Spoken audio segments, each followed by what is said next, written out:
गणतंत्र दिवस, जिसे हम रिपब्लिक डे कहते हैं, इस नेशनल हॉलिडे के दिन सुबह एक बहुत बड़ी परेड होती है और कई स्कूलों में जिसमें सेलिब्रेशन भी की जाती है। लेकिन एक दिन छोटे से शहर में एक लड़के के साथ कुछ ऐसा हुआ जिससे उसकी ज़िंदगी बदल गई। ये कहानी 1919 की है, एक सच्ची घटना पर आधारित है। अखिल 10 साल का था और सर्दी का महीना चल रहा था। अखिल अपने दादाजी के पास रहने आया हुआ था।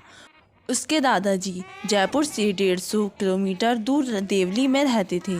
जयपुर में रहने वाले अखिल को देवली इतना पसंद नहीं था क्योंकि वह बहुत छोटा सा था और वहाँ कुछ ज़्यादा करने के लिए भी नहीं था।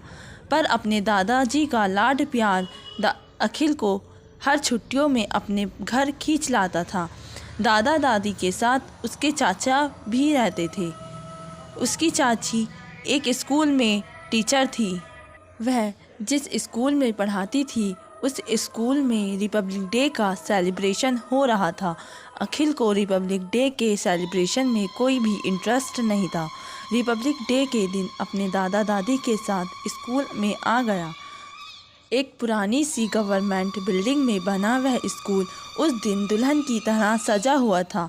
स्कूल के गेट पर सभी लोगों को इंडिया का झंडा दिया जा रहा था और झंडा लेकर आगे बढ़ने लगा। अपने दादाजी के साथ अखिल स्टेज के सामने लगी सीट पर जाकर बैठ गया। प्रोग्राम शुरू हो गया था और स्कूल के बच्चे अलग अलग डांस और सिंगिंग परफॉर्मेंस करके लोगों का मनोरंजन कर रहे थे।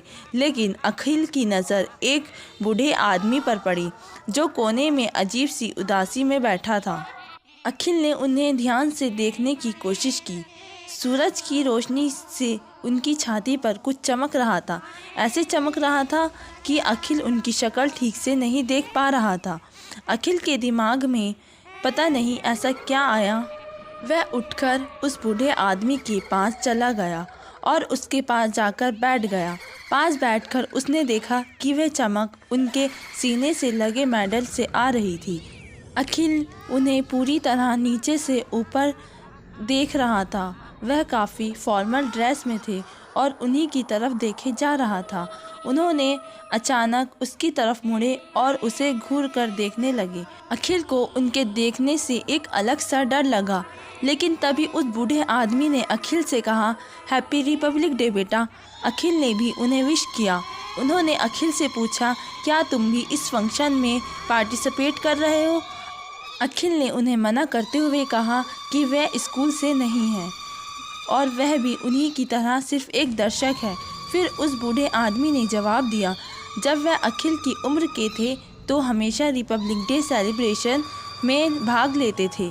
उन्होंने अखिल को बताया कि वे एक मिलिट्री ऑफिसर थे और वे अभी कुछ महीनों पहले ही रिटायर हुए थे। उस बूढ़े आदमी ने अखिल से कहा, पिछले साल रिपब्लिक डे के फंक्शन पर स्कूल के चीफ गेस्ट बनकर आए थे। इस साल स्कूल वालों ने उन्हें नहीं बुलाया, इसलिए वे खुद ही आ गए। अखिल को ये बातें बहुत इंटरेस्टिंग लगने लगी, लेकिन एकदम वह आदमी एकदम शांत से हो गए। फिर कुछ सेकंड बाद उन्होंने अखिल से पूछा कि वह कहाँ से है। अखिल ने बहुत उत्साह के साथ कहा कि वह राजस्थान से है। लेकिन उस बूढ़े आदमी ने कुछ अजीब सा पूछा।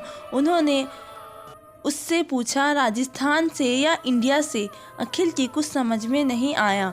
लेकिन सच बूढ़े आदमी ने तेज़ आवाज़ से कहा, I am captain Jason from India.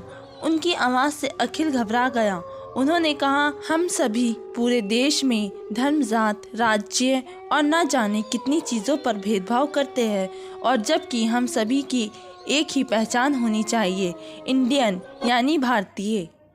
अखिल पहले कभी ऐसी बातों को नहीं सोचता था।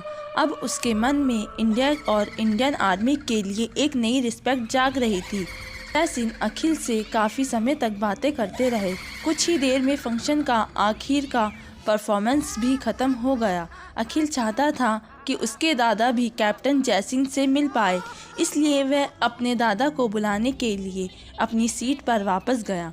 दादाजी को लेकर कैप्टन के पास आया तो कैप्टन वहां से जा चुके थे और उस सीट पर कोई नहीं बैठा था। अखिल उन्हें जगह जगह ढूंढने की कोशिश कर रहा था, पर वह उसे कहीं नहीं मिले। अखिल के दादा पहले से ही उससे थोड़े गुस्से में थे, क्योंकि वह पूरे फंक्शन में गायब था और उन्होंने अखिल की बात झूठी लग रही थी।